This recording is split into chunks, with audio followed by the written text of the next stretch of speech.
A lot of this isn't going to make sense to you, and I'm sorry about that. I'm just going to start at the beginning, with the house.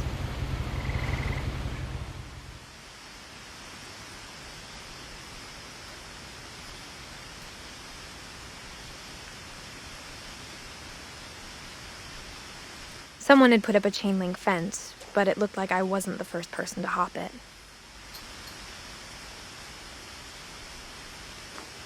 My brother Milton disappeared when I was 4.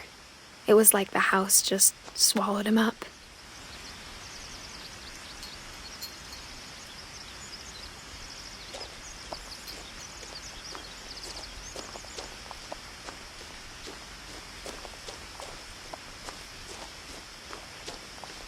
I lived here until I was 11, but I wasn't allowed inside half the rooms.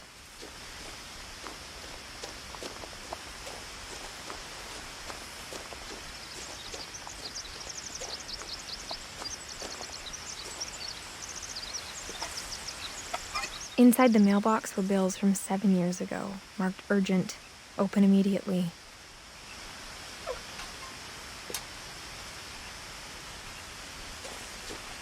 I hadn't been back since my brother Lewis's funeral.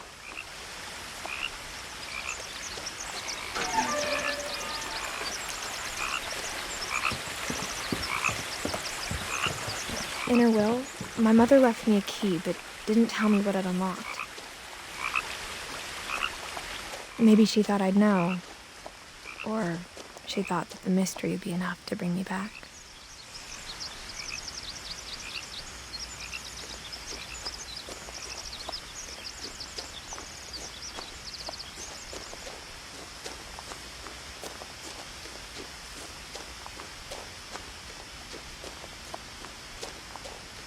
No one had driven this way in a long time, but I saw a few hoof prints.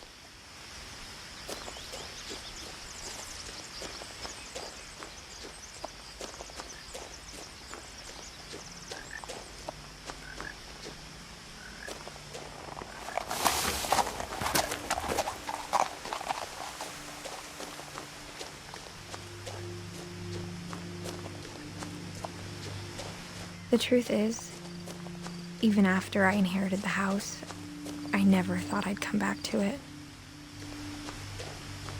But now I had questions about my family that only the house knew the answers to.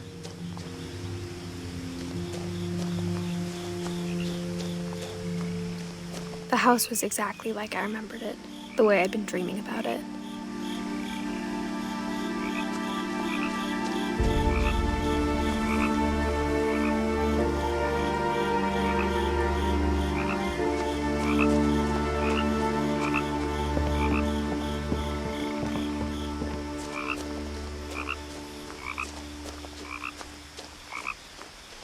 As a child, the house made me uncomfortable in a way I couldn't put into words.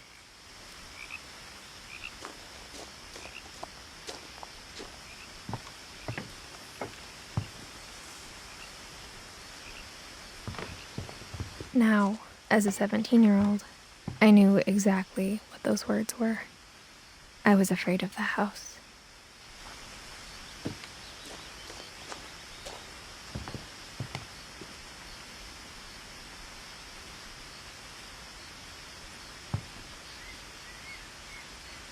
I hoped the key might unlock the front door. It didn't.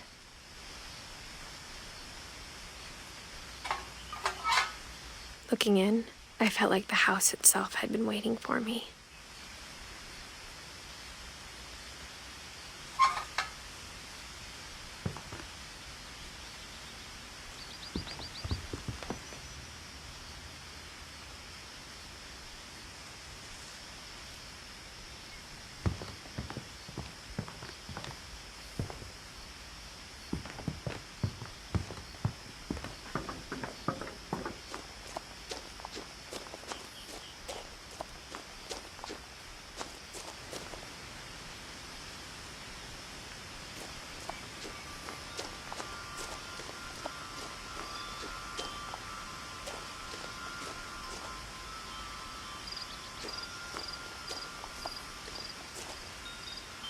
The house felt like it had always been here.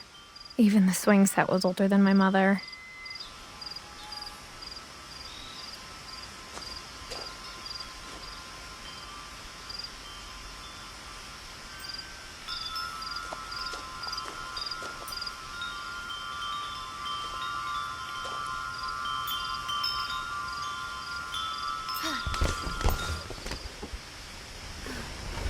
Crawling through the doggy door used to be a lot easier when I was 11.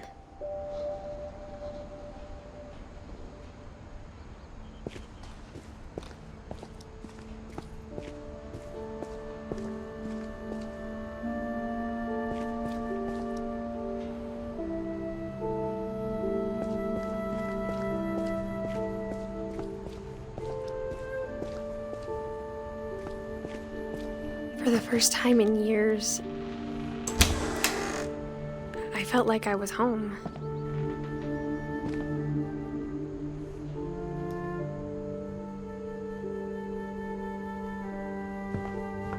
But instead of a family, there were just memories of one. Like how only one restaurant would deliver to our house, so we had Chinese a lot.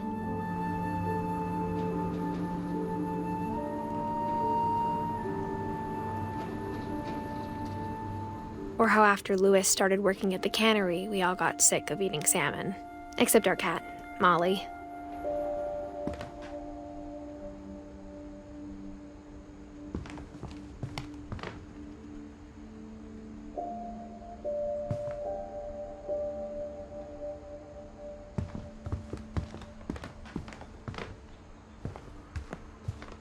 The table was still a wreck from the night we left.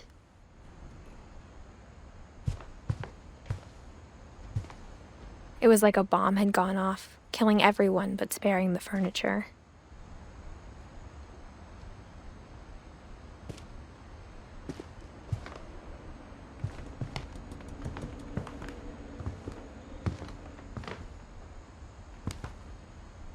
My mom was the only one of us who could imagine Great-Grandma Edie living in a nursing home.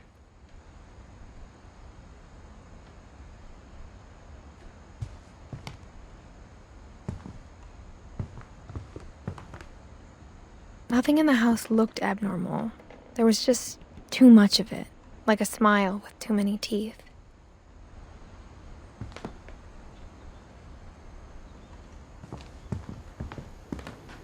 Even the fireplace had a story. Edie told me the bricks came from the original house, after it sank.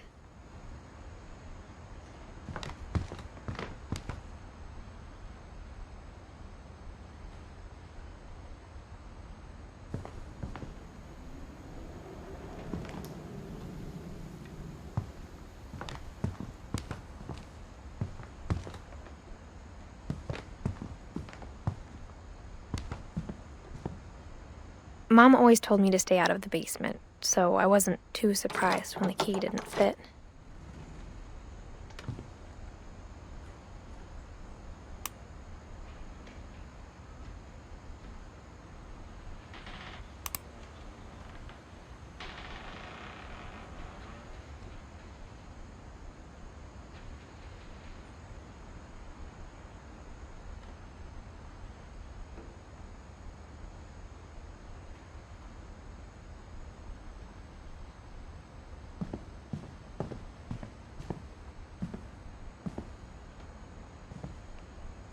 My mom wasn't much of an optimist, but she never stopped believing that my brother Milton was alive.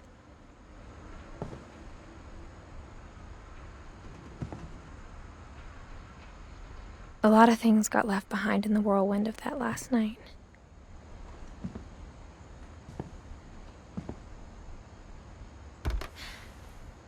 Edie told me once that every Finch who ever lived is buried somewhere in the library.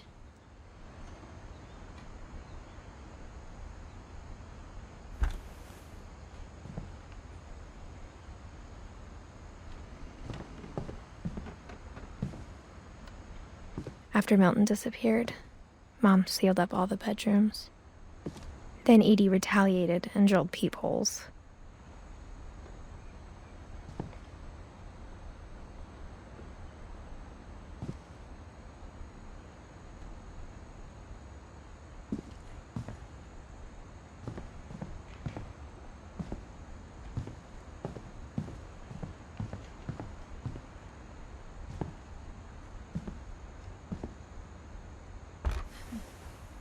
The last time I was in Edith Sr.'s room, I was 10 and she was painting my portrait.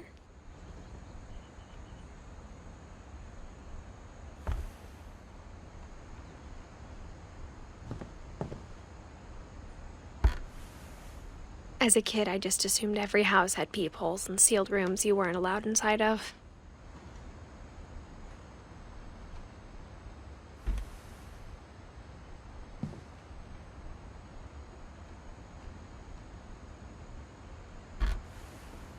My Grandpa Sam spent 7 years sharing a room with his dead brother, Calvin.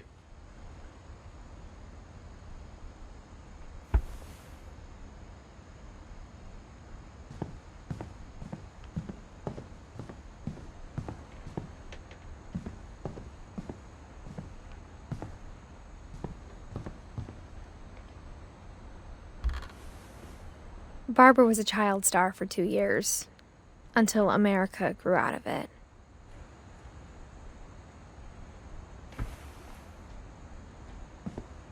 Edie's father, Odin, built the original house.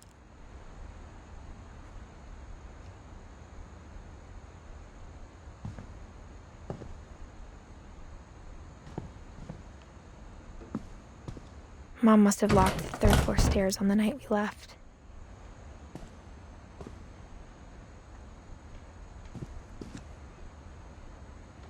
Whenever people ask me about my family, the first thing they always want to know about is Barbara.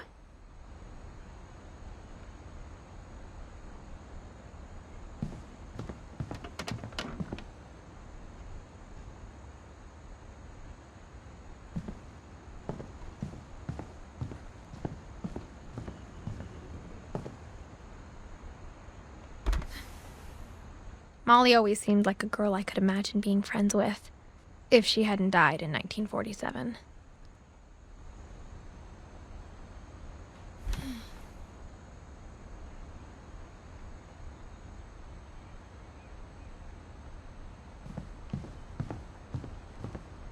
I spent a lot of time playing in Great Uncle Walter's room. I think my mom sometimes regretted not sealing it up.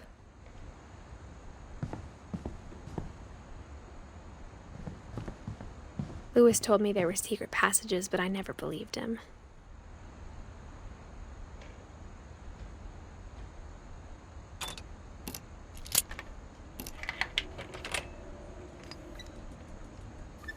Turns out, my mom was really good at keeping secrets. Now it was time to find out what my mom had been afraid of.